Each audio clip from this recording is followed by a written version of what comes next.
Eu gostaria que vocês trouxessem mais alguns comentários a partir das conversas do chat, né? E aí eu gostaria também de trazer uma memória.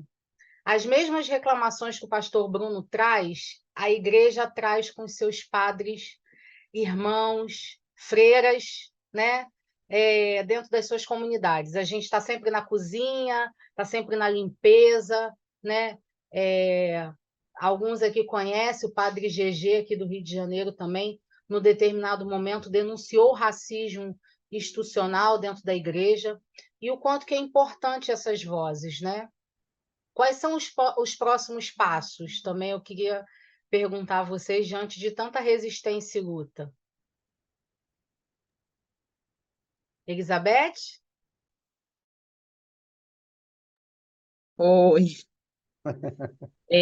Eu penso assim, um dos caminhos, né, que a gente pode adotar para fortalecer essa nossa resistência é evocar as passagens não lidas da Bíblia, porque eu costumo muito brincar aqui e dizer da série Palavras que não pode ser pregada, né? Porque a Bíblia fala bem-aventurados pacificadores, porque eles serão chamados de filho de Deus. Mas o cara disse que se Jesus estivesse hoje aqui, ia estar com 38, e as pessoas aclamam como se fosse. Gente, não tem sentido, não coaduna, não tem liga isso aí com o Evangelho de Cristo. Não tem, né? Paulo, que é tão evocado, né, pelos fundamentalistas, pelos conservadores, pelos machistas e pelos racistas, para colocar a mulher, né, que a mulher tem que ficar calada dentro da igreja e tal. Paulo falou o quê? Deixa eu pegar aqui, eu estava catando aqui, né? Paulo disse lá em Gálatas 3, 28, 26, ele disse: desse modo, não existe diferença entre judeu e não judeu, entre escravo e pessoas livres, entre homens e mulheres. Todos vocês são um por estarem unidos com Cristo Jesus. E já que vocês pertencem a Cristo, então são descendentes de Abraão e receberão aquilo que Deus prometeu. Gente, Paulo está dizendo ali, não existe nem homem nem mulher, não existe judeu nem não judeu, não existe escravo nem pessoa livre, sendo que o escravo que a Bíblia cita não é a escravidão do colonialismo, né? Não é o mesmo sentido, né, de escravidão, não é. Né?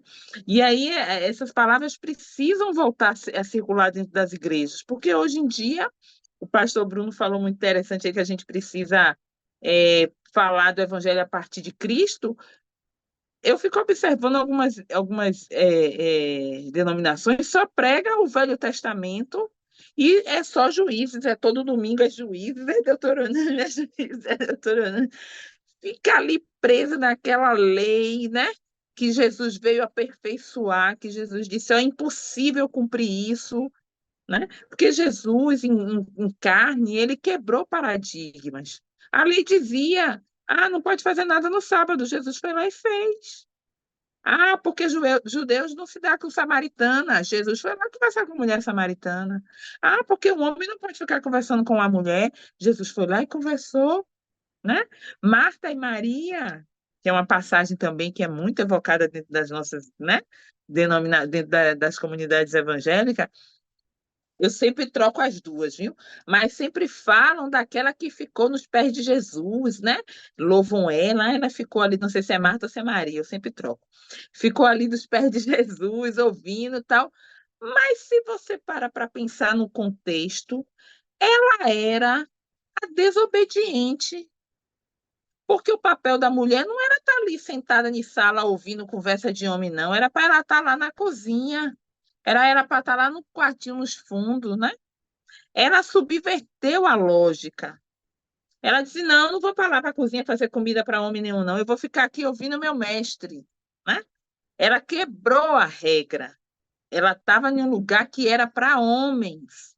Então a gente ouve se pregar, não, ela escolheu a boa parte. Sim, ela escolheu a boa parte, mas quebrando a regra. Né? Então nós precisamos quebrar a regra. A regra que nos foi imposta, uma regra equivocada, uma regra construída com um objetivo que não é de dessa vida abundante que Jesus nos prometeu, né? E veio para nos dar. Então, acho que a gente tem muito que invocar aí essas palavras e fazer elas circular, porque elas estão esquecidas da Bíblia, ninguém fala, e eles continuam reproduzindo essas regras aí de uma sociedade que não se enquadra mais na sociedade de hoje. É um caminho, né? Obrigada, Elizabeth. Pastor É, Bruno. eu ouvi você falando aí, alguém colocou, né, que não encontramos na história da CBB pessoas pretas, né, vindo como missionários. E eu queria dizer que não se encontra pessoas pretas vindo como missionários porque eles estavam sendo escravizados nas fazendas de algodão, né, no sul dos Estados Unidos. Então, por isso que não existe na história missionários pretos vindo para o Brasil, porque eles estavam sendo escravizados lá nos Estados Unidos, né? Uma outra questão que eu acho que é importante negritar aqui, quando a gente fala de interpretar a Bíblia, a gente está falando de olhar a partir do corpo de Jesus. Jesus como nossa chave hermenêutica. Às vezes as pessoas se arvoram, né, em defender, não interpretar a Bíblia a partir do corpo de Jesus, porque acha que está se tentando subverter a ordem das coisas, né? Veja, se a gente não reinterpreta a partir do corpo de Jesus, a gente vai justificar violências, como, por exemplo, no livro de Juízes, quando fala da concubina que foi estuprada, e depois esquartejado e enviado um pedaço para cada tribo. Entende por que a gente precisa interpretar a Bíblia a partir do corpo de Jesus? Porque senão eu vou trazer essa mesma lógica para os dias de hoje. Se eu não olho ou não observo o texto a partir do corpo de Jesus, eu justifico as violências. Eu continuo justificando as violências. E veja, a coisa é tão perversa que ela é apenas a concubina. Não tem nome, não se sabe sua história, não tem família. Ela era uma mulher escrava ou escravizada, concubina, que foi dada para ser estuprada. E depois disso, essa mulher morta. Então eu preciso olhar para o texto a partir do corpo de Jesus. E me permitam dizer, isso não é para subverter a ordem, é para colocar exatamente as coisas no seu lugar. Porque quando eu olho para o corpo de Jesus, eu não tenho como justificar um texto como esse. As pessoas costumam dizer, mas está na Bíblia. Eu não sei se vocês, quem acompanha, quem está nos acompanhando, já aconteceu isso com você. De pessoas justificarem as coisas mais absurdas, dizendo assim, mas está na Bíblia. Gente, a gente está falando, não é de uma alma vagando, a gente está falando de corpos. A gente está falando de gente. A gente está falando de povo, de pessoas que sofrem. Qual o caminho, então? O primeiro, interpretar a partir do corpo de Jesus, no meu ponto de vista. Elizabeth já trouxe alguns outros pontos, e eu quero acrescentar o que ela disse. A partir do corpo de Jesus, reinterpretar. Porque, como eu disse anteriormente, se eu interpreto a partir do corpo de Jesus, não tem como ficar do lado do opressor. Não tem. Esse homem preto, pobre, como Érica sabiamente colocou, e periférico, esse corpo precisa ser evidenciado. Se Cristo é tudo em todos, observe, se Cristo é tudo em todos, então precisa ser a interpretação a partir do seu corpo. Não tem como fugir disso.